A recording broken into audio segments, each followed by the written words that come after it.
చేసుకున్నాం. పరిశుద్ధుడా, మహోన్నతుడా,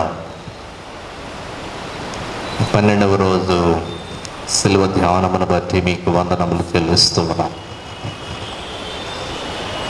ప్రతి రాత్రి మాతో మీరు మాట్లాడుతూ వస్తున్నందుకు మీకు వందనాలు. దేవా, మా ప్రార్థన జీవితములను సరి చేసుకున్నటకు మీరు ఇస్తున్న అవకాశాన్ని బట్టి వందనాలు. భక్తుల యొక్క ప్రార్థనలు మాకెన్నో సత్యాలను నేర్పిస్తూ ఉండగా మేము నాయన అందులో ఉన్నటువంటి మంచిని ప్రభువా మేము గ్రహించి ప్రార్థన ద్వారా మేలు పొందుకున్నటకు మీ సహాయం మాకు దయచేయండి.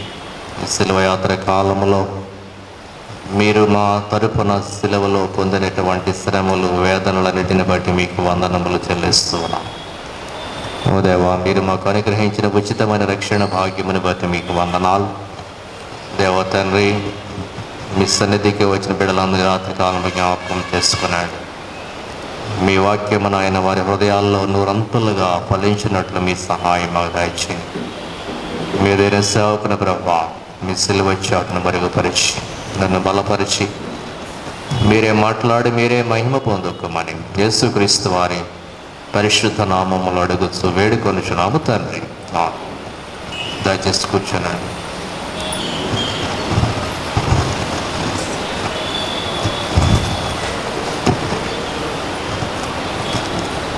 దేవుని పరిశుద్ధ నామమునకు మహిమ కలుగునుగాక. హల్లెలూయా, హల్లెలూయా, హల్లెలూయా. ప్రియమైనటువంటి దేవుని బిడ్డలారా, దేవుని సంగమ, సాయంకాల సమయంలో 12వ శిలువ ధ్యానంలో మనమందరము పాలు పొంది ప్రభు నామాన్ని ఘనపరుస్తూ మరి యొక్క భక్తుడి ప్రార్థనను ధ్యానం చేయటానికి దేవుడిచ్చిన ఈ మంచి అవకాశంను బట్టి ఆ దేవునికి నేను వందనములు, స్తోత్రములు చెల్లిస్తున్నా. గత రాత్రి ఆశ చేసినటువంటి ప్రార్థన మనము ధ్యానం చేసి ఉన్నాం.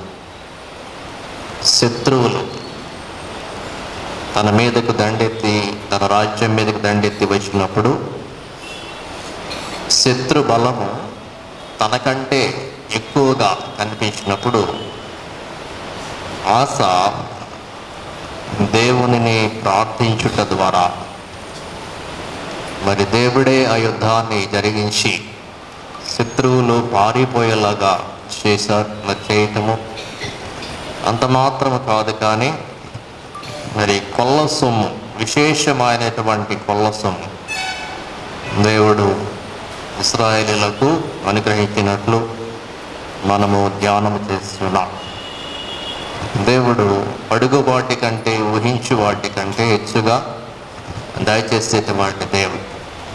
మన ముందు మనకంటే పెద్ద సమస్యలు, బలమైనటువంటి జనులు నిలవబడినప్పటికీ కూడా దేవుడు మన పక్షమున ఉండగా మనకు విరోధులు ఎవరు కూడా ఉండరు. శత్రువులను జయించేటువంటి శక్తి దేవుడు మనకు అనుగ్రహిస్తున్నాడు. అయితే తరువాతి కాలంలో ఆశ, ప్రార్థన యందలి ఆసక్తి తగ్గిపోయినటువంటి వాడిగా కూడా మనం జ్ఞాపకం చేసుకున్నాం. మన అరికాల్లో పుండు వచ్చినప్పుడు మరి దేవునిని ఆశ్రయించకుండా, ప్రార్థించకుండా వైద్యులను మాత్రమే ఆశ్రయించినప్పుడు ఆయన మృతి చెందినట్లు వాక్యంలో మరి మనం గమనించాం. ప్రార్థన ఆసక్తి అనేటువంటిది జీవితంలో ఏదో కొంతకాలం మరి ఆసక్తితో ప్రార్థించి ఇక తర్వాతి కాలంలో మరి ఆసక్తి తగ్గిపోవటం కాదు. ప్రార్థన అనేటువంటిది నిత్యము మరి వెలుగుతున్నటువంటి ఒక దీపము వల్లే మన జీవితంలో ఉండాలి. ప్రార్థన ఆరిపోయిందంటే దేవుని యొక్క కార్యాలు కూడా తగ్గిపోతాయి అన్నమాట.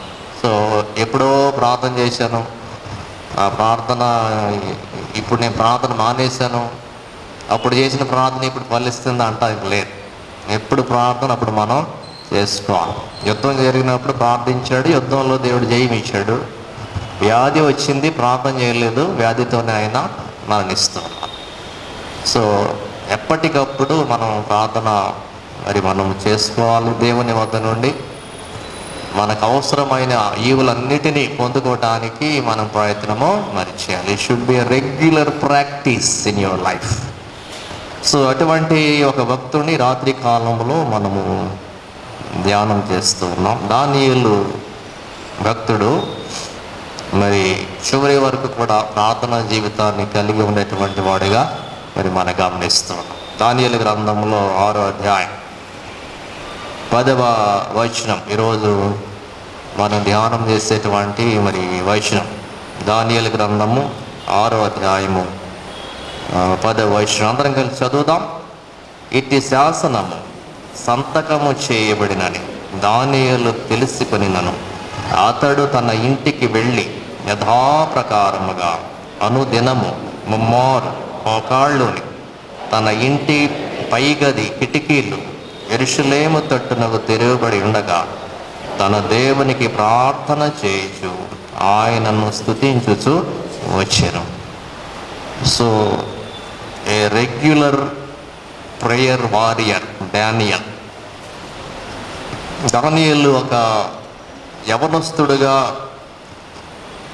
ప్రార్థనా జీవితాన్ని కలిగి ఉన్నటువంటి వాడిగా మనం చూస్తున్నాం. చిన్న వయసు నుండి కూడా దానియేలుకున్నటువంటి మహా గొప్ప లక్షణం, తల్లిదండ్రులు ఆ దేశంలో ఈయన వేరే దేశానికి, బబులోను దేశానికి చెరగొని తీసుకుని రాబడినటువంటి యవనస్తుడిగా ఆయన వచ్చి ఉన్నాడు. ఆయన వస్తూ ఇంకా దానియేలు ఇంకా ముగ్గురు ఉన్నారు, హనన్య, మిషాయేలు, అజర్యా. వీళ్ళు ముగ్గురు కూడా వాళ్ళ దేశం నుండి వస్తూ ఏం తీసుకొచ్చారంటే వాళ్ళ దేవుడిని కూడా తమతో తెచ్చుకున్నారు. ఇది ప్రాముఖ్యమైనటువంటి విషయం. దేశం మారింది కదా అని చెప్పి దేవుడిని మార్చేయలేదు. స్థలం మారింది కదా అని చెప్పి ఆ స్థలానికి తగ్గట్టు వాళ్ళు లేరు. అది మనం జ్ఞాపకం చేసుకోవాలి. మనం ఎక్కడేసేదారు అక్కడ వేసినట్లు అట్లా ఉండకూడదు. ఆధ్యాత్మిక విషయాలు మనం ఎక్కడున్నప్పటికీ కూడా మన దేవుడిని జ్ఞాపకం చేసుకోవాలి. మన దేవుడిని మొక్కేటువంటి వారముగా ఉండాలి. సో ఏ ఎండ కాకూడదు అన్నట్లు చర్చిలోకి వస్తేనేమో క్రైస్తవుల్లాగా బయటకు వెళితే ఇంకోలాగా ఉండటానికి మనము వీలు లేదు. దానియేలు దానియేలు ప్రాముఖ్యముగా చెరగొని తీసుకొని రాబడినప్పటికీ కూడా భక్తి జీవితాన్ని కలిగి ఉన్నారంటే ఆ తల్లిదండ్రుల యొక్క పెంపకము కూడా ఇక్కడ మన జ్ఞాపకము చేసుకోవాలి. తల్లిదండ్రులు యవనస్తుల్ని భక్తితో ప్రార్థనా జీవితముతో పెంచినటువంటి వారనే విషయాన్ని మన జ్ఞాపకము చేసుకోవాలి. మన ఇంట్లో ప్రార్థన అనుభవం ఉంటే మన పిల్లలు ఎక్కడికి వెళ్ళినప్పటికీ కూడా ఆ ప్రార్థనా జీవితాన్ని వాళ్ళు కలిగి ఉంటారు. ప్రేయర్ ఫెలోషిప్ అనేటువంటిది వాళ్ళు కలిగి ఉంటారు ఆయా స్థలాల్లో ఎక్కడున్నప్పటికీ కూడా. సో ఈ యవనస్తులు మనకు ఒక మాదిరికరమైనటువంటి యవనస్తులుగా మనం చూస్తూ ఉన్నాం.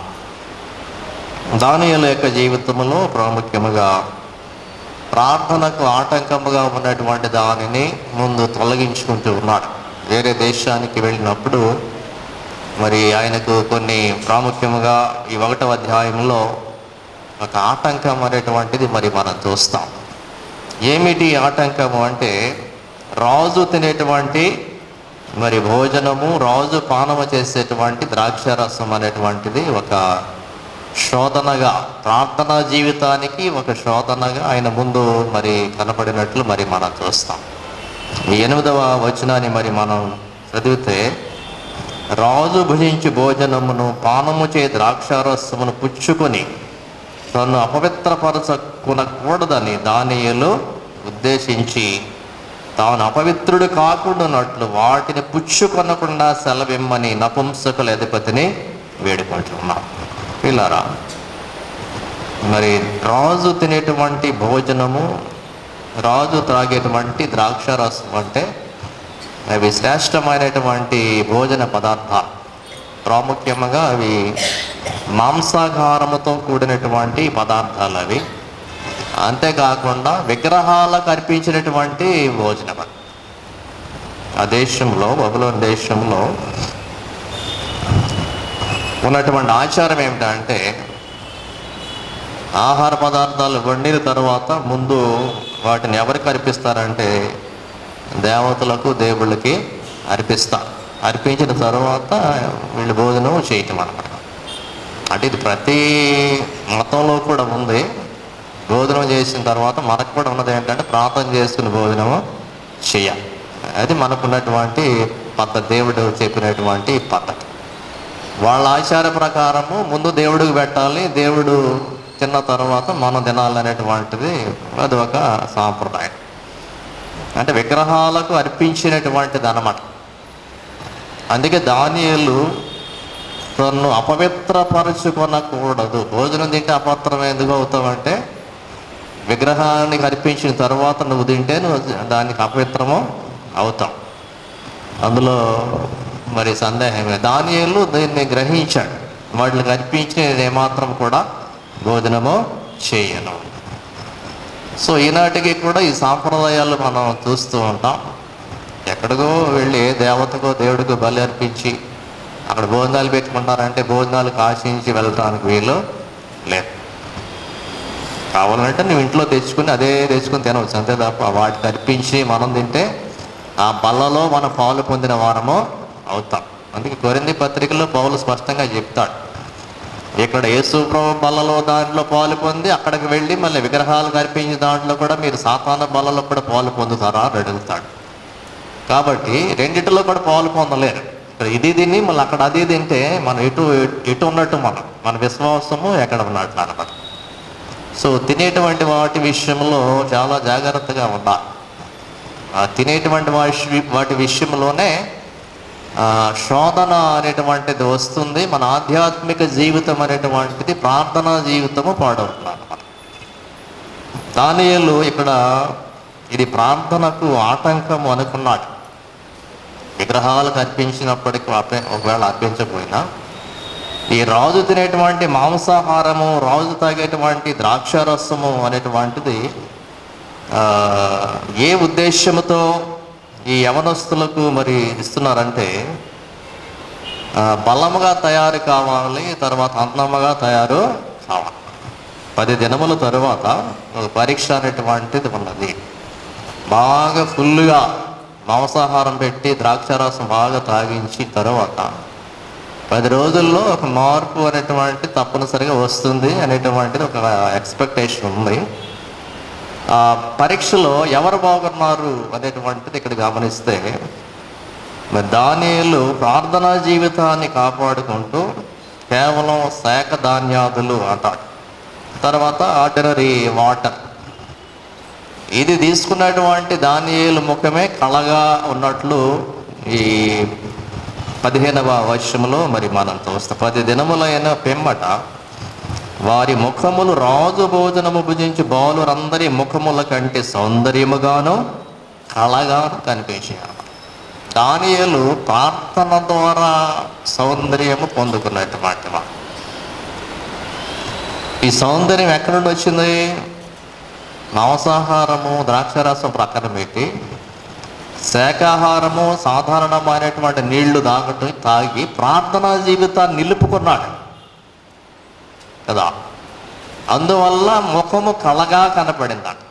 మోషే కూడా 40 దినములు ఆ కొండ మీద దేవునితో గడిపి ప్రార్థన చేసి కిందకు దిగి వస్తూ ఉంటే ఏమైందండి? మోషే ముఖం ఎట్లా కనపడిందంట?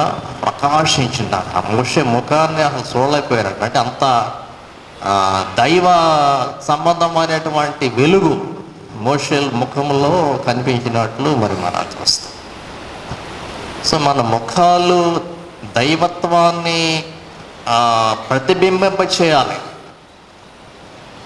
యాకోబు మరి ఏశావుని చూసి ఒక మాట అంటాడు, దేవుని ముఖము చూసినట్లు నీ ముఖము చూచి Peniel the face of the Lord కదా. 32వ అధ్యాయంలో ఆదికాండం ధ్యానం చేస్తాను. యాకోబు దేవుని ముఖము నేను చూసి బ్రతికా. అంటే అంత ప్రకాశవంతమైనటువంటి ముఖం అన్నమాట. సో దానియేలు ఇక్కడ ప్రార్థనా జీవితం కొరకు ఆహార పదార్థాలను త్రోసిపుచ్చాడు. ఏది? మాంసాహారము, ద్రాక్ష రసము. నేను మత్తు కలిగి ఉండటానికి వీల్లేదు. మాంసాహారం అనేటువంటిది, ద్రాక్షారసం అనేటువంటిది ఏం తీసుకొస్తుంది అంటే శరీరానికి మత్తు తీసుకుని వస్తుంది. ఒకలాంటి టాక్సిక్స్ అనమాట.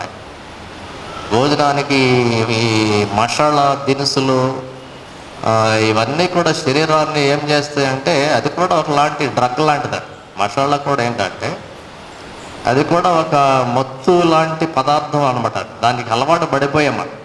కనీసం వారానికి ఒకసారైనా 2 సార్లు మసాలా లేదే ఉత్తి సప్పగా మనం తినలేం.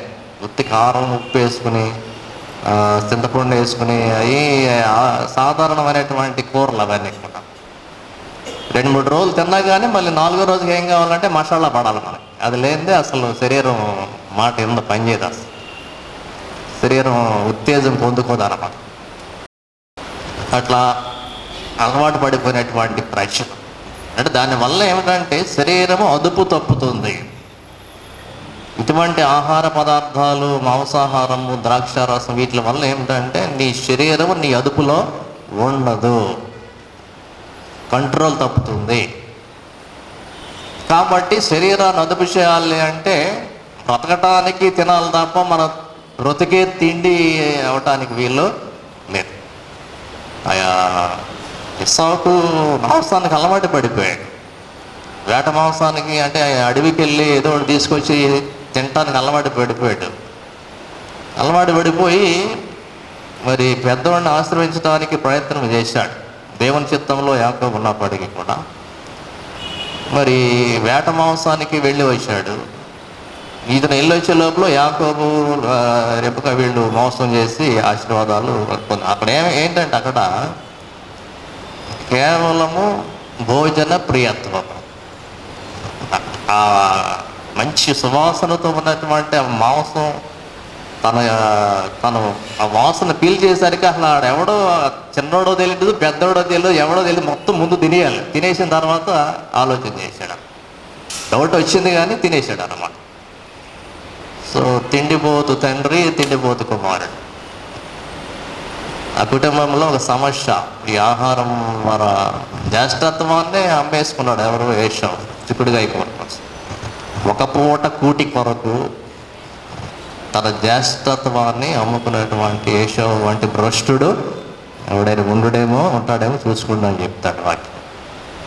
అంటే ప్రార్థనా జీవితానికి ఆటంకం ఉన్నా చెప్తున్నాను అన్నమాట. దానియేలు దాన్ని తొలగించుకున్నాడు. ఇది నాకు ఆటంకం ఉంది ప్రార్థనా జీవితానికి, ఇది నాకు వద్దు, నా శరీరాన్ని ఇబ్బంది పెడుతుంది, నిద్ర వస్తుంది, ఇది నాకు వద్దు. సో దానియేలు ఉపవాసం అంటారు. అందుకే యేసు ప్రభు శిష్యులకు మరి పదే హెచ్చరించాడు. ఆయన తర్వాత సిలువలోకి వెళ్ళటానికి ముందు రాత్రి కూడా ఆయన హెచ్చరించింది ఏమిటంటే మీరు శోధనలో ప్రవేశించకుండానట్లు మెలకుగా ఉండి ప్రార్థన చేయి. నిద్ర ఎందుకు వచ్చింది వాళ్ళకి? ఆ రోజు పస్కా భోజనం ఫుల్గా తిన్నారు, గొర్రెపిల్ల మాంసం. తినేటప్పటికి వాళ్ళు కంట్రోల్ తప్పిపోయారు. ప్రార్థన చేస్తూనే వాళ్ళు పడిపోయారు. అట్లా ఉంటారు కొంతమంది. ప్రార్థన చేస్తూ నిద్రలోకి వెళ్ళిపోతారు. యేసు చాలాసార్లు వచ్చి చెప్పాడు, శోధనలో ప్రవేశించకుండా మెలకుగా ఉండండి. మెలకుగా ఉండాలంటే శరీరాన్ని మనం అదుపులో పెట్టుకోవాలి. ఫిలిప్పీ పత్రికలో సంఘాన్ని హెచ్చరిస్తూ పౌలు అంటాడు, వారి కడుపే వారి దేవుడు. ఫిలిప్పీ పత్రిక 3వ అధ్యాయము 19వ వచనం. వారి కడుపే వారి దేవుడు. అంటే ఏమి తిందమో, ఏమి తాగుదమో అది వారి యొక్క ఆలోచన. ఎప్పుడు కూడా అరే ప్రార్థన జీవితం, నేను ఎప్పుడు ప్రార్థన చేస్తానా, నేను దేవుడిని ఎప్పుడు కలుస్తానా, దేవుని ఎప్పుడు ఆనందిస్తాను, అది పోయి ఐహిక విచారములు, ఏమి తిందమో, ఏమి తాగుదమో, ఏమి ధరించుకుందామో, ఇదనమాట. యేసు ప్రభువును కూడా ఈ శోధన పెట్టి రాళ్ళను రొట్టెలుగా చేసుకుని తినమని సాతాను శోధించాడు. యేసు ప్రభు మనుష్యుడు రొట్టె వలన మాత్రము కాదు కానీ దేవుని నోట నుండి వచ్చు ప్రతి మాట వలన ఇస్తాం. సొలొమోను భక్తుడు మరి ఎవరితో సహవాసం చేయొద్దో కూడా చెప్పాడు. ఇటువంటి వారితో అసలు సహవాసం చేయొద్దు అన్నాడు. తాగుబోతులతో, తిండిబోతులతో అసలు సహవాసము చేయొద్దు. సామెతల గ్రంథము 23వ అధ్యాయం 20వ వచనంలో, ద్రాక్షారసము త్రాగువారితోనైనను మాంసం హెచ్చుగా తిని వారితోనైనను సహవాసము చేయకము. A very crystal clear instruction. నువ్వు ఎవరితో సహవాసం చేయొద్దో ఖచ్చితంగా చెప్పాడు. వాళ్ళందరూ ఏమవుతారట? త్రాగుబోతులను, తిండిబోతులను, దరిద్రులగుదురు. సో ఇటువంటి వారి సహవాసం మనకిష్టం. బాగా పొలావులు తినేవాళ్ళు, బాగా తాగేవాళ్ళు అంటే చేరిపోతారు అనమాట. చేరిపోయి ఇవాళ ఏ హోటల్లో తిందాం, ఇవాళ ఏ హోటల్లో తెచ్చుకుందాం, లేకపోతే ఇవాళ ఏం తాగుదాం అన్నట్టు ఉంటుంది అనమాట. ఆ సహవాసం వేరు. అసలు వాళ్ళతో సహవాసం చేయొద్దని చెప్తున్నాడు దేవుడు. వాళ్ళతో అసలు ఫ్రెండ్షిప్ తీసేయాలి అంతే. అస్తమానం తిండి తాగడం ఇదన్నమాట. నీ ప్రార్థన జీవితాన్ని అది సర్వనాశనము చేస్తుంది. దానియేలు యొక్క జీవితంలో దీన్ని తొలగించుకోవడం ద్వారా ఈ 17వ వచనంలో చదువుతాం. మరి దానియేలుకు చక్కని అద్భుతమైనటువంటి వరములు దేవుడు మరి ఇస్తున్నాడు. దానియేలు సకల విధములకు దర్శనములను, స్వప్న భావములను గ్రహించు తెలివి గలవాడై ఉండెను. స్వప్నాలు అనేటువంటివి కూడా ఒక వరం. అది ప్రార్థన. మన రాత్రి కాలంలో బాగా ప్రార్థించి నిద్రపోయినప్పుడు శాకాహారము తక్కువ మితాహారం తీసుకుని నిద్రించినప్పుడు semi sleeping state. Semi sleeping అంటే నిద్ర పట్టినట్టు అనమాట. ఫుల్గా తినేస్తే ఏమవుద్ది? అసలు ఎట్లా పడుకున్నావు మనకే తెలియదు. తెల్లారి 6ంటికి 7ంటికి 8ంటికి వెలుగు వస్తుంది. ఎందుకు? మొత్తం వచ్చేస్తుంది అనమాట. బాగా తినేసావు కాబట్టి మొత్తం వస్తుంది. మధ్యలో వచ్చి దేవుడు మాట్లాడాలని దేవుడు లేపినా నువ్వు లెగవే. నీకు దర్శనాలు ఎందుకు వస్తాయి? నీకు కళ్ళలు ఎందుకు వస్తాయి? రావు. కానీ నీకు ఎందుకు వస్తాయి? నీలాంటి వాడు నాలాంటి వాడు రావు. అవి బాగా తినేసి పనుకోవడం రావు. ఎవరికి వస్తాయి అంటే మరి మెలకువగా ఉన్న వారితో దేవుడు మాట్లాడతాడు. దానియేలుకి ఈ వరం ఇచ్చాడు. కళ్ళలు వరం అనేటువంటి ఏంటంటే దేవుడు దర్శించేటువంటి సమయం, రాత్రికాల సమయం. ఆ సమయంలో మనం రెడీగా ఉండాలి. సెమీ స్లీపింగ్ అంటే ఇలా చిన్న సౌండ్ అయినా లేచిపోయేటంట ఆ మెలకువలో ఉంటే దేవుడు వచ్చినప్పుడు మనము మరి స్పందిస్తాం. సో దర్శనాలు ఎందుకు రావట్లా, కళ్ళు ఎందుకు రావట్లా, దేవుడు ఎందుకు మాట్లాడలేదు అంటే నువ్వు తినేసి బాగా పడుకుంటాం కాబట్టి నీకు వస్తున్నాయి. దేవుడు వస్తున్నాడు కానీ దేవుడు లేపినా లెగలేనటువంటి పరిస్థితుల్లో నీవు ఉన్నావన్నమాట. సో ఇది ట్రై చేసి చూడండి మీరు. అంటే లైట్గా భోజనం చేసి అట్లా నా ఆరోగ్యాలు పోగొట్టమని చెప్పట్లా. నువ్వు ట్యాబ్లెట్లు వేసుకోవాలంటే ఎంతో కొంత తినాల్సిందే. అట్లా అని చెప్పి ఓవర్గా తినకుండా లైట్గా భోజనం చేసి కొంచెం మెలకువ ఉన్న పరిస్థితుల్లో ఉంటే తప్పనిసరిగా దేవుని యొక్క దర్శనాలు, దేవుడు మాట్లాడే విధానాలు మనము ఆ వరాలు పొందుకుంటామా. సో ప్రియులారా, ఆ మత్తు అనేటువంటిది తొలగించుకోవాలి. దీంట్లో చాలా ఉపమానాలు కూడా చెప్పాడు యేసు ప్రభు. సో మొదటిది, ప్రార్థనకు ఆటంకముగా ఉన్న ప్రతి దానిని కూడా మనము తొలగించుకోవాలి. మరి దానియేలు జీవితంలో ఇటువంటి లక్షణం కలిగి ఉన్నాడు కాబట్టి దేవుడు మాట్లాడాడు, వరాలు ఇచ్చాడు. స్వప్నములు యోసేపుకి ఇచ్చినట్లు ఆ స్వప్నాలు దేవుని దర్శనాలు, మరి దేవుని యొక్క దర్శనాలకు భావము చెప్పేటువంటి వరం దానియేలుకు దేవుడు మరి ఇస్తూ ఉన్నాడు. సో క్రైస్తవ సంఘము మెలకువగా ఉండాలి. మెలకువగా మరి ఉన్నాం. ప్రభు ఎప్పుడు వస్తాడో మనకు తెలియదు కాబట్టి ఎప్పుడు కూడా మెలకువ కలిగి ప్రార్థన చేయాలి. ఆ నిద్రమత్తు నుండి మనము విడుదల మరి పొందుకోవాలి. 6వ అధ్యాయం వచ్చేసరికి దానియేలుకు వ్యతిరేకముగా, మరి దానియేలు ప్రార్థనా జీవితానికి వ్యతిరేకముగా ఆయన ప్రార్థన చేయటం గమనించినటువంటి వారు శత్రువులు మరి దానియేలు మీద ఏదైనా ఒక నింద మోపాలని చెప్పి కనిపెట్టుచుండిరి. 4వ వచనంలో ఈ మాట మరి మనం చూస్తూ ఉన్నాం. దానియేలును దేవుడు హెచ్చించాడు. ప్రధానులుగా 3 ఉన్నారు. ఆ 3లో దానియేలు ముఖ్యుడు అనమాట. ఆ బబులోను దర్యావేషు ఆ పాలన. సో పరిపాలనలో three higher officials, and Daniel is the prominent one among the 3 officials. So అంతటి మరి దేవుడు హెచ్చింపు దానియేలుకి ఇచ్చినప్పుడు ఈ 4వ వర్షంలో దానియేలు నమ్మకస్తుడ, ఏ నేరమైన ఏ తప్పైనను చేయవాడు కాడు కనుక ఆయనలో ఏ తప్పు కూడా కనుగొనలేకపోయింది. 4వ వర్షంలో నింద మోపాలని ప్రయత్నం చేస్తున్నా. ప్రార్థన జీవితము కలిగి ఉన్నప్పుడు ఏదో ఒక శోధన అనేటువంటిది తప్పనిసరిగా మరి వస్తుంది. ప్రజలు నిందించడానికి ప్రయత్నం చేస్తారు. వాటన్నిటినీ తట్టుకుని నిలబడ్డాడు దానియేలు. అయితే చివరకు దానియేలును చంపటానికి కూడా ప్రయత్నం చేశారు. ఇందులో యేసు ప్రభు వారితో మనము పోల్చితే యేసు ప్రభువును కూడా తప్పు పట్టుకోవటానికి చాలాసార్లు ఈ శాస్త్రులు పరిసయ్యులు అనేటువంటి వారు చాలాసార్లు ప్రయత్నము చేశారు. ఆయనలో ఏ లోపము కూడా కనుగొనలేకపోయేటువంటి సందర్భంలో యేసు వారిని చివరికి చంపటానికి వారి ప్రయత్నము మరి చేస్తున్నారు. దేవుని 5వ వచనాన్ని మనం చదివితే, అందుకు ఆ మనుషులు అతని దేవుని పద్ధతి విషయమందే కానీ మరి ఏ విషయమందును అతనిలో లోపము కనుగొనలేమను కొనిది. అంటే ఇటు అడ్మినిస్ట్రేషన్ విషయంలో, ఉద్యోగ జీవితంలో, ఆధ్యాత్మిక సంబంధమైనటువంటి జీవితంలో, దేవుని విషయంలో, దైవ సంబంధమైనటువంటి కార్యాల్లో మరి ఏ లోపము కూడా కనుగొనలేకపోయారు. స్పిరిచువల్గా పర్ఫెక్ట్గా ఉన్నాడు. ఇటు ఉద్యోగ జీవితంలో కూడా ఆయన నీతిమంతుడిగా ఆయన తన ఉద్యోగము మరి వేరే దేశంలో చేసినటువంటి వాడిగా మరి మనము చూస్తూ ఉన్నాం. అయితే ఒక రాజుగారి యొక్క శాసనము మరి శత్రువులైనటువంటి వారు మరి పుట్టించారు.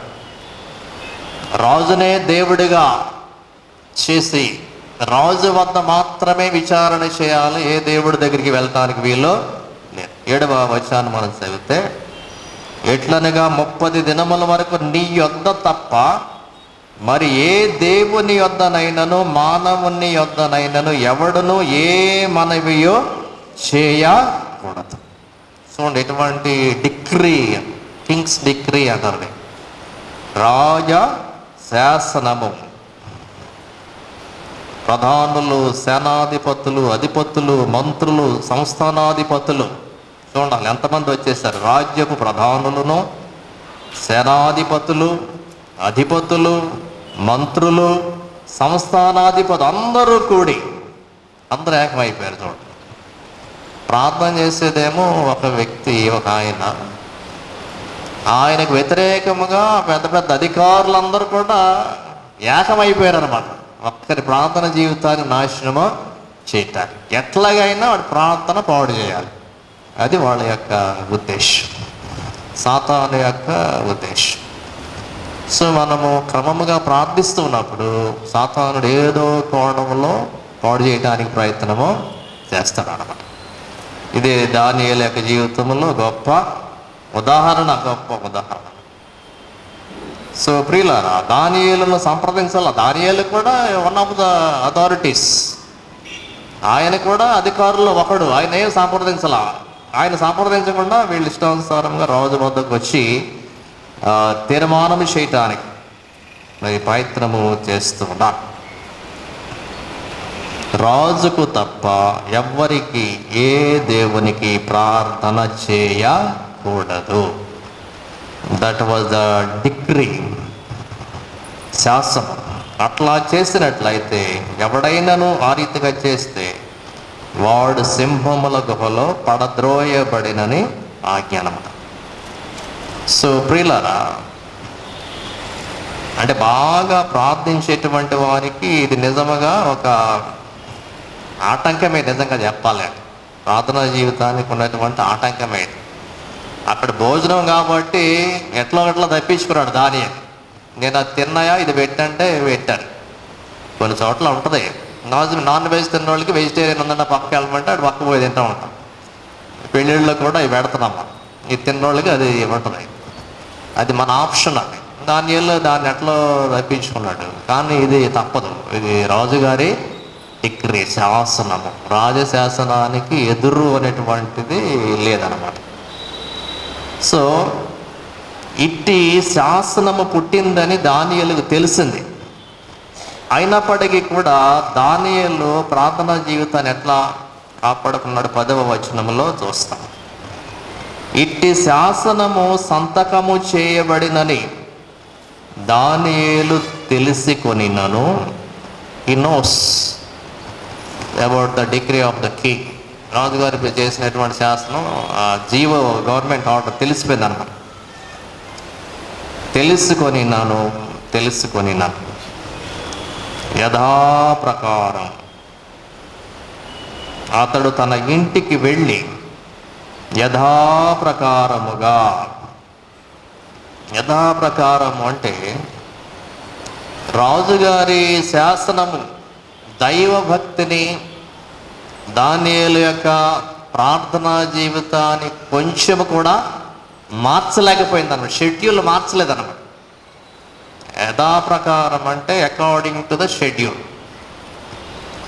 మార్పు అనేటువంటిది ఉంటే, షెడ్యూల్లో మార్పు ఉంటే చెప్తారు. ముందు ఒక షెడ్యూల్ వేస్తాం. ఏదైనా సరే, ట్రైన్స్ ఉంటాయి, లేకపోతే ఫ్లైట్స్ ఉంటాయి, బస్సు ఉంటాయి, ఒక టైం ఉంటుంది అన్నమాట. షెడ్యూల్ ప్రకారం ఒక టైం ఉంటుంది. మార్పు ఉంటే ఏం చెప్తాడు? ఒక అరగంట లేట్ అవుతుంది, లేదా 1 గంట లేట్ అవుతుందని చెప్తాడు. ఈ ప్రార్థనా జీవితాన్ని దానియేలు ఎట్లా ఏర్పాటు చేస్తున్నాడంటే షెడ్యూల్ ప్రకారం వెళ్ళిపోవాలి అంతే. అది ప్రాణం మీదకి వచ్చిన కూడా షెడ్యూల్ ప్రకారం వెళ్ళాలి. అది దానియేలు. ఇక అందులో ఏం మార్పు ఉండటానికి వీలు లేదు. According to the schedule prayer life. యథాప్రకారము అంటే అదనమాట. సో మనకు ఒక షెడ్యూల్ ఉండాలి, దాన్ని తప్పడానికి మనం ప్రయత్నం చేయకూడదు. యథాప్రకారము వెళ్ళిపోవాలి. సో ఇట్టి శాసనము అంటే ప్రాణం మీదకి వచ్చింది. రాజుగారిని వేడుకోవాలి, మనుషుల్ని వేడుకోకూడదు, ఏ దేవుడిని వేడుకోకూడదు. కాబట్టి ఒకవేళ నేను నా దేవుడిని వేడుకుంటే నేను చచ్చిపోతాను, మీకు అందులో ఏ సందేహమో లేదు. చంపేస్తారు, సింహాల గుహలో వేస్తారు.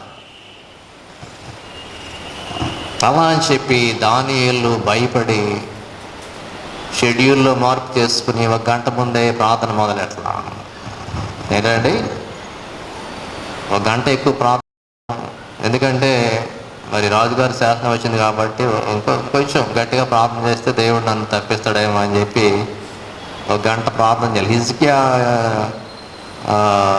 యెషయాను అలాగే చెప్పాడు. 18వ అధ్యాయంలో మనం చదివాం. అష్షూరు రాజు వచ్చినప్పుడు హిజ్కియా ఏమన్నాడంటే యెషయాతో, హెచ్చుగా ప్రార్థన చేయం, కొంచెం గట్టిగా ప్రార్థన చేయ, మా కోసం మరి శత్రువులు వచ్చారని చెప్పాడు. దానియేలు అదేం చూడమా, ప్రతిరోజు ఏ టైంలో ప్రార్థన చేసుకున్నాడో ఆ టైంకే వెళ్ళాడు. ఎంతసేపు ప్రార్థన చేయాలి అంతసేపే ప్రార్థన చేశాడు. Nothing more, nothing less. ఎక్కువ ప్రార్థన చేయాలా, తక్కువ ప్రార్థన? భయపడిపోయి నాకు టెన్షన్ వచ్చేస్తుంది, ఈరోజు ఎక్కువ ప్రార్థన చేయలేకపోతున్నాను అని చెప్పి గంట సేపు చేసేవాడు 10 నిమిషాల్లో చేయాల. అది కూడా లేదా. ఎక్కువ చేయలేదు, తక్కువ చేయలేదు. ఈ simply continued his excellent prayer life. So ఇది మనము నేర్చుకోవాలి. యథాప్రకారము షెడ్యూల్ అనేటువంటిది ఒకటి ఉండాలి మనకి. యథాప్రకారం ఎప్పుడు పడితే అప్పుడు అన్నట్టు ఉండకూడదు. ఏ సింపుల్ షెడ్యూల్. దానియేలు దినమునకు 3 ప్రార్థన చేశాడు. దావీదు 7 సార్లు చేశాడు ప్రార్థన. షెడ్యూల్ అనమాట. వాళ్ళు పెద్ద అధికారులు. వాళ్ళు దావీదు అయితే రాజుగారు, దినానికి 7 సార్లు చేశాడు. మరి ఆయన అంత టైం ఏర్పాటు చేసుకున్నాడు. ఎన్ని పనులున్నా పక్కన పెట్టాడు. దేవుడితో కొంచెంసేపు ఉన్నాడయా, నా దేవుడితో మాట్లాడి రావాలి, అంతే, వెయిట్ చేయండి కొంచెంసేపు. దానియేలు కూడా అంతే. షెడ్యూల్ ప్రకారం వెళ్ళిపోయాడు. దేవునికి విధేయత చూపించాడు. ఈ ప్రార్థనలో తన యథాప్రకారము అనుదినము అనేటువంటి మాట కూడా షెడ్యూల్ అన్నమాట. సెలవు అనేటువంటిది లేదు ప్రార్థనా జీవితం. మనకంటే గవర్నమెంట్ హాలిడేస్, ఆ హాలిడేస్, ఈ హాలిడేస్, సెలవు అంటే సంబరం మనకి. ఎందుకు ఆ రోజు చేయాల్సిన పని మనం చెయ్యం, వేరే రోజు చేస్తాం, తర్వాత రోజు చేస్తాం. సెలవు అంటే సంతోషం. ఇక్కడ ప్రార్థనా జీవితానికి సెలవు లేదు. ఇక్కడ అనుదినము, ఇది కూడా ప్రాముఖ్యమైన విషయం. ప్రార్థన అనేటువంటిది సెలవు లేకుండా మనము చేయటము నేర్చుకోవాలి. ఇవాళ కొంతసేపు ప్రార్థన చేసుకోకుండా రెస్ట్ తీసుకుంటాను అని ఉండటానికి వీలు. అనుదినము నువ్వు బ్రతికున్నంత కాలము ప్రార్థన కొనసాగాలి, అనుదినము కొనసాగాలి. మానవాళి బ్రతికున్నంత కాలం కూడా ప్రార్థన కొనసాగాలి. ఒక్కసారి ఇది దాటిపోయి వెళ్ళిపోయామంటే అక్కడ ప్రార్థన చేయాల్సిన అవసరం లేదు. అక్కడ ప్రార్థన ఎవడు కూడా ఆలకించరు. ధనవంతుడు లాజరు విషయంలో, లాజరు మరి ధనవంతుడు మరలా ప్రార్థన చేయా అంటాడు. అయ్యా లేదు, ఏమి లేదు. అబ్రహమా, ఏమి లేదు, కిందకి వెళ్ళేస్తాను, ఒకసారి వీళ్ళకి చెప్పొస్తాను, అది ఏం కుదరదయా అని చెప్తారు అనమాట. బతికున్నప్పుడే ప్రార్థన, ఒకసారి దాటిపోయాక ప్రార్థన పని చేయదు. అది జ్ఞాపకం చేసుకోవాలి. యథా ప్రకారము అనుదినము. సో ఒకరోజు మనము ప్రార్థన చేయకపోతే ఆధ్యాత్మిక జీవితము సన్నగిల్లిపోతుంది. ఒకరోజు భోజనం చేయకపోతే ఎంత నీరసం అయిపోతామో, ఒకరోజు దేవునితో గడపకపోతే, దేవునితో ప్రార్థన చేయకపోతే ఏమవుద్ది? ఆధ్యాత్మిక జీవితం బలహీనపడిపోతారు. సో మనం బలహీనులమా బలవంతులమా మనమే చెప్పుకోవచ్చు. ప్రార్థనా జీవితంలో బలంగా ఉన్నామా, లేకపోతే పీలగా, సన్నగా, బలహీనులుగా ఉన్నామా? అనుదినము ప్రతిరోజు, ఎవ్రీడే బిలాంగ్స్ టు గాడ్. దానియేలు యొక్క జీవితంలో ఈ ప్రార్థన చూస్తాం. మరి ముమ్మారు అనే మాట కూడా మరి ఇక్కడ గమనిస్తాం. అనుదినము, ముమ్మారు, 3 సార్లు, thrice a day, 3 times a day. 3 సార్లు దేవునికి సమయాన్ని ఇచ్చినటువంటి దాని ఉదయం 9 గంటలకు, మధ్యాహ్నం 12 గంటలకు, తర్వాత 3 గంటల సమయం అన్నమాట. ముమ్మారు దినమునకు.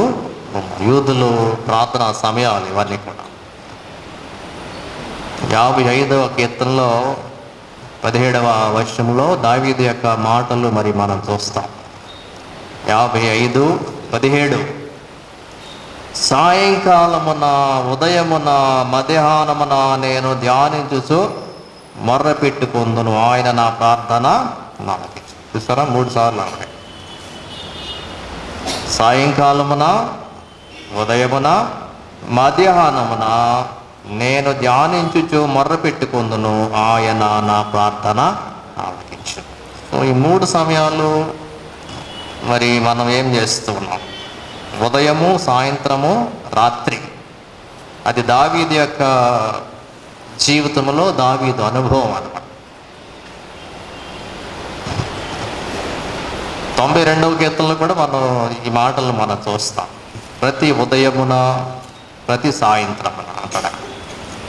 ఉదయ సాయంకాలములు 92వ కీర్తన. ఉదయమున నీ కృపను, ప్రతి రాత్రి నీ విశ్వాస్యతను అంటాడు. సో ఉదయము, మధ్యాహ్నము, సాయంత్రం 3 సమయాలు ప్రాముఖ్యమైనటువంటి సమయాలు, దేవుణ్ణి కలుసుకునేటువంటి సమయాలు ఇవి. పగటి వేళ, రాత్రి కూడా ఎట్లానో దేవుడు మనతో మాట్లాడతాడు. పగటి వేళ కూడా భక్తులు మరి దేవునితో సంభాషించినటువంటి సందర్భం. మధ్యాహ్నమందు పాడు చేయి రోగమునకైనను నీవు భయపడకుందువు. ఈ సాతానుడు కూడా శోధించే సమయాలు అన్నమాట. ఉదయాన్ని శోధిస్తాడు, మధ్యాహ్నం శోధిస్తాడు, సాయంత్రమో శోధిస్తాడు. మధ్యాహ్నం కలుగజేసే రోగము, ఇవన్నీ శోధనలు అన్నమాట. 91వ కీర్తన ఈ మాట మనం చూస్తాం. ఎర్లీ చర్చ్, ఆదిమ సంఘములో కూడా ఈ అనుభవము. పేతురు, యోహానులు మరి దేవాలయానికి ఎక్కి వెళుతున్నారు. అపోస్తల కార్యాలు 3వ అధ్యాయంలో పగళ్ళు 3 గంటలకు ప్రార్థనా కాలమున పేతురును యోహానును దేవాలయమునకు ఎక్కి వెళ్ళుచుండగా కదా. ఎర్లీ చర్చ్, ఆదిమ సంఘంలో రోజు 3 సార్లు ప్రార్థన. ఇప్పుడు ఆదివారం ప్రార్థన అంటేనే అసలు ఒక్కోసారి ఆదివారం రావడానికి కూడా కష్టపడిపోతాం మనం. రోజుకు 3 సార్లు పెట్టాం ప్రార్థన రండి అంటే, సరే ఉద్యోగాలు చేసే ఖాళీ ఉన్నవాళ్ళు కూడా రాడు, చూడండి మా పనులు ఏమండి అంటారు.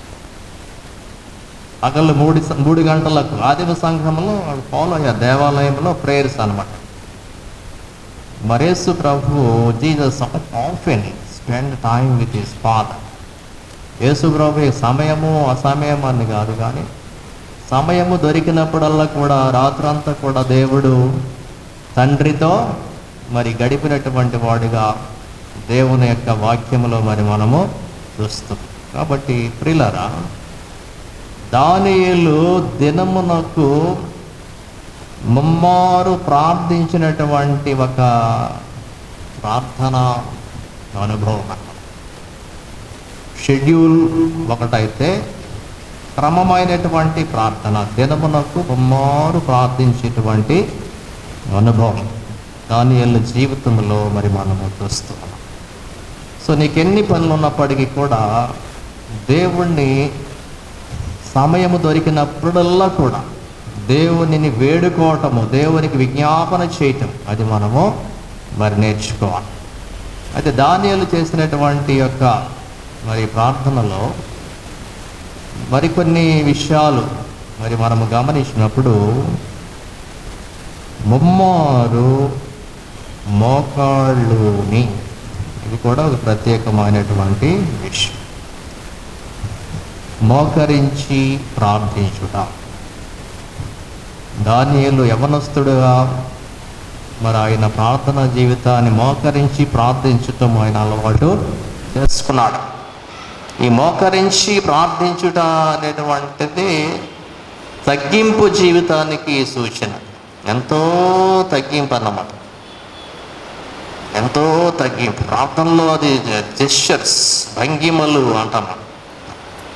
అది చాలా ప్రాముఖ్యమైనది ప్రార్థనలో. నేను నిన్ను గౌరవించాను అనటానికి ఒక సాదృశ్యము ఏమిటి అంటే మోకరించి ప్రార్థించుట. భక్తులు సాష్టాంగ నమస్కారం వేసి కూడా దేవునికి ప్రార్థనలో చేశారు. అంటే ఒక వయసు వచ్చే వరకు కూడా, ఒక వయసు దాటిన తర్వాత ఎట్లోనో మనం కాళ్ళు పనిచేయవు. ఒక అడుగు తీసి అడుగు వేయాలన్నా చాలా కష్టం అయిపోతాం కదా. యవన కాలం అంటే పరుగులు పెట్టేటువంటి కాలము, ఉత్సాహంగా ఉంటాం, కాళ్ళు చేతులు అన్నీ పనిచేస్తాయి. This is a spiritual exercise. ఇది ఆధ్యాత్మిక సంబంధమైనటువంటిది అన్నమాట, ఒక సిద్ధపాటు, ఒక సాధన ఇది. సో నీలింగ్ డౌన్, తగ్గింపు. యేసు ప్రభు కూడా మరి రాత్రి సమయంలో మరి ఆయన మోకరించి ప్రార్థించినటువంటి వాడిగా మరి మనం చూస్తాం. తండ్రి అయినటువంటి దేవునికి ఒక మాదిరి ప్రార్థన ఆయన మనకు మరి నేర్పిస్తూ ఉన్నారు. సో ప్రియులారా, మనం ఏ రీతిగా దేవుని సన్నిధికి మరి మనం వస్తూ ఉన్నాం, ఏ రీతిగా దేవుని సన్నిధిలో ప్రార్థిస్తూ ఉన్నాం. లోకాసు వార్తలో 22వ అధ్యాయం 41వ వచనంలో యేసు ప్రభు ఏ రీతిగా ప్రార్థించాడు తండ్రికి. మోకరించి అనే మాట చూస్తాం. వారి యొద్ద నుండి రాతి వేత దూరం వెళ్ళి మోకాళ్ళుని. చాలా ప్రాముఖ్యమైనటువంటి విషయం. ప్రార్థన ఎట్లా మనం చేస్తాం. చాలా భక్తితో ప్రార్థన చేయాలి. ప్రార్థన చేసినప్పుడు ఒంటి మీద బట్టలు ఉండాలి. ప్రార్థన చేసినప్పుడు ఒక మంచి విధానంలో దేవుని వద్దకు మనము రావాలి. దేవుని వద్దకు మనం. సో ప్రియులారా, దేవుడు ప్రతి ప్రార్థన కూడా ఎంతో కేర్ఫుల్గా వినేటువంటి దేవుడిగా ఉన్నాడు. రెక్లెస్గా దేవుని సన్నిధి వద్దకు మనము రాకూడదు. మగవాళ్ళు కూడా ప్రార్థించే సమయాల్లో కనీసం షర్ట్ ఉండాలి ఒంటి మీద. ఎట్లా పడితే అట్లా ప్రార్థనలో చేయకూడదు. దేవుడు అంగీకరించి కనీసం టవలన్నా గొప్పని ప్రార్థన చేయాలి. సో ప్రియులారా, ఇక్కడ మోకరించి ప్రార్థించినటువంటి దానియేలు, మోకరించి ప్రార్థించినటువంటి యేసు ప్రభు స్టెఫను కూడా మోకరించి ప్రార్థిస్తూ ఉన్నాడు. పేతురు మోకరించి ప్రార్థించాడు. స్టెఫను అపోస్తుల కార్యాలు 7వ అధ్యాయం 60వ వచనం, పేతురు అపోస్తుల కార్యము 9వ అధ్యాయము 40వ వచనం. రాజు అయినటువంటి సొలొమోను ఆ దేవాలయ ప్రతిష్ఠ సమయంలో మోకరించి ప్రార్థించాడు. రాజులు మొదటి గ్రంథం 8వ అధ్యాయం 54వ వచనం. రాజు అయిన సొలొమోను రాజుల రాజు అనేటువంటి దేవుని ఎదుట మోకరించి ప్రార్థన చేశాడు. సో తగ్గింపు అనేటువంటి చాలా అవసరం. ఆ ముస్లిమ్స్ చూడండి, అసలు వాళ్ళు ఎట్లా మోకరించి ఇట్లా 3 సార్లు పైకి లేచి ఎట్లా వాళ్ళు దండాలు పెడతారో దేవుడికి. అసలు క్రైస్తవ భక్తిలో దేవుడిచ్చినటువంటి ఆ స్వతంత్రాన్ని మనం ఉపయోగించుకొని చాలాసార్లు మనం ఎట్లా చేస్తున్నామంటే లెక్కలేని విధానంలో మరి ప్రార్థన చేస్తూ ఉంటాం. ఏదో ఎట్లయినా ప్రార్థన ఆలకిస్తాడన్న విధానంలో ఒక చేతులతో దండం పెట్టడం ఉండదు, మోకరించడం ఉండదు. అసలు ఇంట్లో అయినా కనీసం ఇంట్లో అయినా సరే ఇక్కడేమో కొంచెం ఇక్కడ కుదరకపోవచ్చు మోకరించడం. నువ్వు ఇంటి దగ్గర అయినా సరే ఏ రీతిగా నువ్వు ప్రార్థన చేస్తూ ఉంటావు. మోకరించాలి, నేర్చుకోవాలి. క్రైస్తవుడు భక్తి ఎక్కడ కనపడుతుంది అంటే మోకాళ్ళు మచ్చలు పడాల. భక్తులు చెప్తూ ఉంటాం, నువ్వు మోకరించి మోకాళ్ళు మచ్చలు పడిపోవాలి అంటే అంత భక్తి అన్నమాట. అంత ప్రార్థనా జీవితాన్ని మనం కలిగి మరి ఉండాలి. దానియేలు మోకరించి దినమునకు ముమ్మారు ప్రార్థన చేశాడు. తరువాత తన ఇంటి పైగది కిటికీలు యెరూషలేము తట్టునకు తెరవబడి ఉండగా, పైగది అంటే అప్పర్ రూమ్ అన్నమాట. This is a private room for prayer. ఇదేదో ఇతరులను ఇంప్రెస్ చేయడానికి చేసే ప్రార్థన కాదు ఇది. అంటే ఎటువంటి డిస్టర్బెన్స్ లేకుండా ఆయన చేసుకునేటువంటి పైగది కిటికీ తలుపులు యెరూషలేము తట్టు తెరవబడి ఉండగా, సొలొమోను దేవుడిని ఒక మాట అడుగుతాడు. దేవాలయం డెడికేట్ చేసే సమయంలో రాజుల మొదటి గ్రంథం 8వ అధ్యాయం 3వ వచనంలో మరి మనం చూస్తాం. ఏమనంటాడంటే, నీ ప్రజలు ఎక్కడున్నప్పటికీ కూడా నీ దేవాలయం వైపు తిరిగి ప్రార్థన చేస్తే వారి పాపములను నీవు క్షమించు, వారి మొర ఆలకించి వారి పాపాలు నీవు క్షమించు ప్రభువా ప్రార్థన చేస్తాడు. ఇప్పుడు యేసు క్రీస్తు ద్వారా మనం ప్రార్థన చేయాలి. ఆయనే మన యొక్క నూతన యెరూషలేము దేవాలయం. ఆయన వైపు తిరిగి మనం ప్రార్థన మరి చేయాలి. దానియేలు అప్పుడు ఉన్నటువంటి ఆచారం ప్రకారం యెరూషలేము వైపు తిరిగి ఆయన ప్రార్థన చేశాడు. దేవునికి ప్రార్థన చేయుచు ఆయనను స్తుతించుచు వచ్చెను. అంటే ఈ ప్రార్థనలో ఆయన అడగాల్సినవి అడిగాడు. తన ప్రజల కోసం ప్రార్థన చేసుకున్నాడు. తన ప్రజలను ఆ యొక్క చెర నుండి విడిపించమని ప్రార్థన చేస్తూ ఉన్నాడు. తరువాత దేవునిని స్తుతించుచు వచ్చింది. Deliverance from captivity. ఆయన చేసిన ప్రార్థన ఏంటి? దానియేలు చేసిన ప్రార్థన ఏంటి అంటే, ఆ బబులోను చెరలో నుండి తన ప్రజలు విడిపించబడాలి. అది ముమ్మారు చేసిన ప్రార్థన. ఏం చేశాడు 3 సార్లు అంటే ఇదన్నమాట. తన ప్రజలు విడిపించబడాలి. ఎందుకు ఆయన మాంసాహారం తినలేదు అంటే, నా ప్రజలు అక్కడ కనీసం భోజనం మరి ఒక పూట భోజనం దొరక బాధపడుతుంటే, నేను ఇక్కడ రాజుగారి సంస్థానంలో నేను మాంసాహారము తినలేదు. నేను దానియేలు చేసినటువంటి ప్రార్థన అది. అంతేకాకుండా స్తుతించుచు వచ్చెను. దేవుడు చేసినటువంటి మేలులు ఉపకారములను బట్టి, దానియేలుకు దేవుడిచ్చినటువంటి వరములను బట్టి దేవునిని స్తుతించుచు వచ్చెను. అంటే ప్రార్థనలో మరి స్తుతి అనేటువంటిది చాలా అవసరం. ప్రార్థిస్తూ ఉన్నప్పుడు ఆలకిస్తూ ఉంటాడు, సమాధానం ఇస్తూ ఉంటాడు. సమాధానం ఇచ్చినప్పుడు మన ప్రార్థనలు ఏం చేయాలంటే కృతజ్ఞతలో చెల్లించాలి. దానియేలు ప్రార్థనలో ఈ విషయాన్ని మనం నేర్చుకుంటున్నాం ప్రాముఖ్యంగా. సో దానియేలు ప్రార్థన జీవితంలో ప్రాముఖ్యంగా మనం ఏం నేర్చుకుంటామంటే, ప్రార్థనకు ఆటంకంగా ఉన్నటువంటి భోజన పదార్థాలు అయినా తొలగించుకున్నాడు. షెడ్యూల్ ప్రకారం ఆయన ప్రార్థన చేసుకున్నాడు. ఎక్కువ చేయలేదు, తక్కువ చేయలేదు. నీ క్రమమైన ప్రార్థన రోజుకు 10 నిమిషాల్లో చేస్తున్నావు అనుకో, అంతవరకే చాలు. నువ్వు రోజు చేసేటువంటి ఆ ప్రార్థనలో ఎంత శోధన వచ్చిన దేవుడు నిన్ను కాపాడుతాడు. మరి ఎక్కువ చేసేక్కల రోజు శోధన వచ్చిన రోజు ఈ ప్రార్థన సరిపోద్దా అన్నమాట. తర్వాత యెరూషలేము వైపు తిరిగి ప్రార్థన చేశాడు, మోకరించి ప్రార్థన చేశాడు, దినమునకు ముమ్మారు ప్రార్థన చేశాడు. దేనికోసం చేశాడు? తన ప్రజల విడుదల కొరకు ప్రార్థన. ఎస్తేరు చేసినట్లు ఆయన ప్రార్థన చేశాడు. తర్వాత ఈ ప్రార్థనలో దేవునిని స్తుతించుచు వచ్చాడు. సో తర్వాత జరిగేటువంటి సంఘటన మరి మనకు అందరికీ తెలుసు.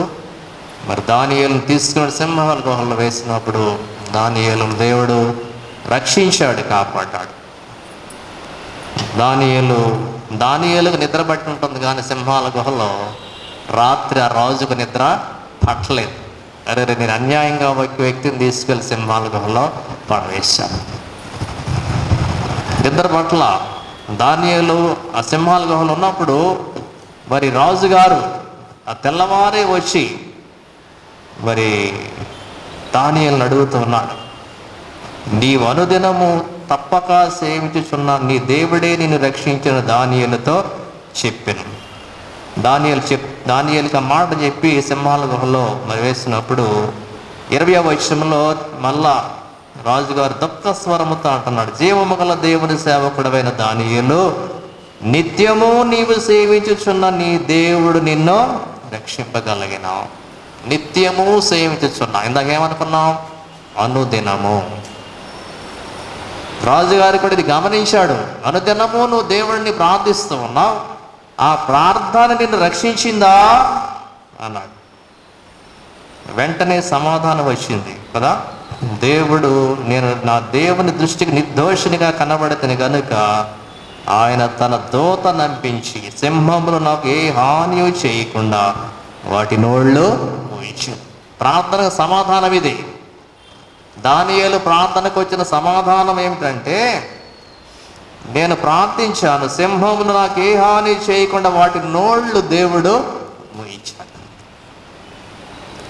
సో ప్రియులారా, ఎవరిని మృంగుదనా అని గర్జించు సింహం వలె సాతానుడు తిరుగుతూ ఉన్నాడు. వాటి నోట్లో పడకుండా మనం ఉండాలంటే మన ప్రార్థన జీవితం కలిగి ఉండాలి. రాజుగారు ఇచ్చినటువంటి సాక్ష్యం, దేవుని గురించి ఇచ్చినటువంటి సాక్ష్యం, ఆయనే జీవము గల దేవుడు. 26వ వచనంలో మరి చూస్తాం, ఆయనే యుగయములుండు వాడు, ఆయన రాజ్యము నాశనము కానేరదు, ఆయన ఆధిపత్యము తుదమట్టున ఉండును. ఆయన విడిపించువాడును రక్షించువాడునై ఉండి పరమందును భూమి మీదను సూచక క్రియల ఆశ్చర్య కార్యములను చేయువాడు. ఆయనే సింహముల నోట నుండి దానియేలును రక్షించెను అని వ్రాయించెను. ఇది ప్రార్థనకు ఫలితము. అంతకుముందు ఏం వ్రాయించాడు? నాకు తప్ప ఏ మనుషునికైనా ఏ దేవునికైనా మొక్కితే సింహాల గుహలో పడేయాలని ఒక డిగ్రీ వ్రాయించాడు. ఇప్పుడే వ్రాయించాడు, ఆయనే జీవము గల దేవుడు, ఆయన తప్ప మరే దేవుడు కూడా లేడు, రక్షించేవాడు, ఆశ్చర్యకార్యం చేసేవాడు, సింహాల నోటును తప్పించేవాడు కూడా ఆయనే. సో ప్రార్థన ద్వారా ఇంత ప్రతిఫలాన్ని మరి మనం చూస్తూ ఉన్నాం. లేచి నిలుబడి ప్రార్థన చేసుకున్నాం. మహోన్నతుడా, మహాపరిశుద్ధుడా, ప్రార్థన ఆలకించువాడా, నీకు వందనములు, స్తోత్రములు, స్తుతులు చెల్లిస్తున్నాము తండ్రి. సాయంకాల సమయంలో దానియేలు ప్రార్థన జీవితమును మా ముందు ఉంచారు, మీకు వందనాలు. దానియేలు తండ్రి ప్రార్థనకు ఆటంకముగా ఉన్నటువంటి ప్రతి దానిని తొలగించుకోవటం ద్వారా ఆధ్యాత్మికమైనటువంటి ముఖ సౌందర్యాన్ని కలిగి ఉన్నట్టు మాకు చూపించారు, మీకు స్తోత్రాలు. ప్రార్థన ద్వారా ప్రభువా మా ముఖములు తండ్రి మోషే ముఖము వలె మీ వెలుగు చేత నాయన నింపబడినట్లు సహాయం చేయండి. ప్రార్థనకు ఆటంకముగా ఉన్నటువంటి ప్రభువా ఆ భోజన ప్రియత్వమును ప్రభువా మేము దూరపరుచుకోవడానికి సహాయం చేయండి.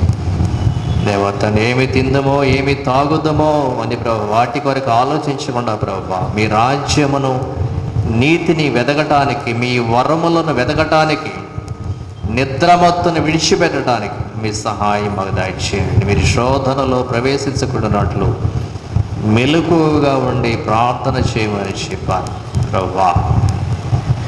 ఓ తండ్రి, మత్తు వలన ప్రభువా మీ వరములను మేము పోగొట్టుకోకుండా సహాయం చేయండి. మీకు స్తోత్రాలు, వందనాలు. దినమునకు ముమ్మారు ప్రార్థించినటువంటి దానియేలును మాకు చూపించారు. క్రమముగా అనుదినము ప్రార్థించినటువంటి జీవితాన్ని మాకు చూపించారు. యెరూషలేము తట్టు తిరిగి ప్రార్థించాడు, మోకాళ్ళని ప్రార్థించాడు. తండ్రి, ఇట్టి అనుభవాలు మాకు దయచేయమని మేము ప్రార్థిస్తూ ఉన్నాం. మా శోధనలలో మేము జయము పొందుకున్నట్టుకు ప్రభువా ఇట్టి తీర్మానం చేసుకుని వెళ్ళటానికి సహాయం చేయండి. ఓ దేవా ప్రభువా, దానియేలు సింహముల గుహలో నుండి రక్షింపబడిన రీతిగా ప్రభువా, ఓ దేవా, సాతాను పన్నాగముల నుండి, శత్రువుల నుండి ప్రభువా మేము విడుదల పొందుకున్నట్టు అనుదినము ప్రభువా ప్రార్థించి జయము పొందుకోవటానికి సహాయం చేయండి. శత్రువైన సాతాను సిలువలో ప్రభువా నాయనా ప్రభు మీరు ఓడించారు. మీ ప్రార్థన జీవితము నాయన మాకు మాదిరిగా ఉండినట్లు సహాయం చేయండి. సంఘమంతని దీవించండి. మీ శిలువ శ్రమల ద్వారా మమ్మల్ని రక్షించినందుకు మీకు స్తోత్రాలు. మీరు పొందిన శిలువ వేదనలు, శ్రమలు, బాధలు, నిందలు, అవమానములు, పంచగాయములు, ముళ్ళ కిరీటము, వీటన్నిటిని బట్టి మీకు స్తోత్రాలు చెల్లిస్తున్నాం. దేవ ప్రభువా, 10వ తరగతి పరీక్షలు రాసిన బిడ్డల కొరకు ప్రార్థిస్తూ ఉన్నాం. తగిన జ్ఞానం, వివేచన దయచేయండి. డిగ్రీ ఎగ్జామ్స్ రాస్తున్న బిడ్డలు, యూనివర్సిటీ ఎగ్జామ్స్ రాస్తున్న వారు, దూర దేశాల్లో, దూర రాష్ట్రాల్లో, దూర ప్రాంతాల్లో హాస్టల్స్ ఉన్న బిడ్డలకు మీ కాపుదల దయచేయండి. నిరుద్యోగులను స్థిరపరచండి. మంచి ఉద్యోగాలు వారు దయచేయండి. దేవా ప్రభువా, వివాహముల కొరకు ఎదురు చూస్తున్న వారు, సంతానము లేని వారు, గర్భిణీ స్త్రీలు, వీరందరినీ జ్ఞాపకం చేసుకునండి ప్రభువా. సహాయం చేయండి. శారీరక బలహీనతలతో ఉన్న బిడ్డలకు నాయనా సంపూర్ణ స్వస్థత, విడుదల, ఆరోగ్యం దయచేయమని మేము ప్రార్థిస్తూ ఉన్నాం. దేవా ప్రభువా, శోధనలు గుండా, సమస్యలు గుండా వెళుచున్న వారికి ప్రభువా జయము దయచేయము తండ్రి. ప్రభువా మీకు స్తోత్రాలు. శిలువ ధ్యానములో ఎంతో దీక్షతో కొనసాగుతున్న బిడ్డలందరినీ ప్రత్యేకంగా మీరు దీవించండి. రేపు సాయంకాలం మరలా మేమందరం ప్రభువా మీ సన్నిధిలో కలుసుకుని నాయనా మీ శిలువను వెంబడించడానికి మీ సహాయం మాకు దయచేయమని మీ దేని సేవకులను వాడుకున్నందుకు వందనాలు చెల్లిస్తూ యేసుక్రీస్తు వారి పరిశుద్ధ నామములు అడుగుచు వేడుకొనుచున్నాము తండ్రి. ఆమేన్. పరలోకమందున్న మా తండ్రి, మీ నామం పరిశుద్ధపరచబడునుగాక, మీ రాజ్యము వచ్చునుగాక, మీ చిత్తం పరలోకం నెరవేర్చున్నట్లు భూమి యందు నెరవేరునుగాక. మా ఆహారం మాకు దయచేయం. మరణప్రాపం చేస్తున్న వారిని మేము క్షమించిన ప్రకారం మా అపరాధం క్షమించు. మమ్మల్ని శోధనలను తప్పించు. ఎందుకనగా రాజ్యము, శక్తియు, మహిమయు నిరంతరము నీవే ఉన్నవి. ఆమేన్. మన ప్రభువైన యేసుక్రీస్తు కృపయు, పరమ తండ్రి అయిన దేవుని ప్రేమయు, పరిశుద్ధాత్మన్యోన్య సహవాసం మనందరికీ సదా తోడయుండును గాక. ఆమేన్.